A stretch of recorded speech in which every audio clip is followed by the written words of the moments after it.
Hey guys, আজকে আমরা খেলতে চলেছি একটা দারুণ water beat blind box challenge. চলো দেখি কার কপালে কি উপহার অপেক্ষা করছে। প্রথমেই আমাদের কমলা রঙের টিউব। ভেতর থেকে বেরোলো একটা কাগজের চিরকুট, যাতে লেখা শূকরের মাথা।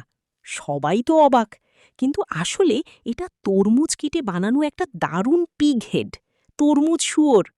এরপর সাদা টিউবের পালা, আর এটার ভেতর থেকে পাওয়া গেল এক বিশাল ঝুড়ি ভরা রসুনের কুলি।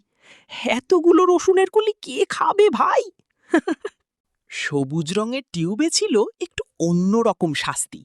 ওপর থেকে জল পড়ে মেয়েটা পুরো ভিজে ভূত। একদম এপিক প্র্যাঙ্ক ছিল এটা।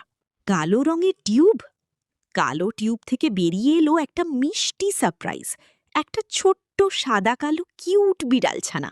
Just so cute. লাল এবং হলুদ রঙের টিউব। লাল টিউব থেকে বেরোলো পেট পুজোর বিশাল আয়োজন, বার্গার আর নাগেটসে ভরা একটা থালা। আর হলুদ টিউবে ছিল পিছল সামুদ্রিক শশা, সি কিউকাম্বার। তারপর পুরো একটা বক্স ভরা সি কিউকাম্বারের গিফট। আর শেষে নীল টিউবে মিলল আসল জ্যাকপট। জল থেকে ছেঁকে বেরিয়ে এলো একটা খাঁটি সোনার বালা। আহ, এতগুলো উপহারের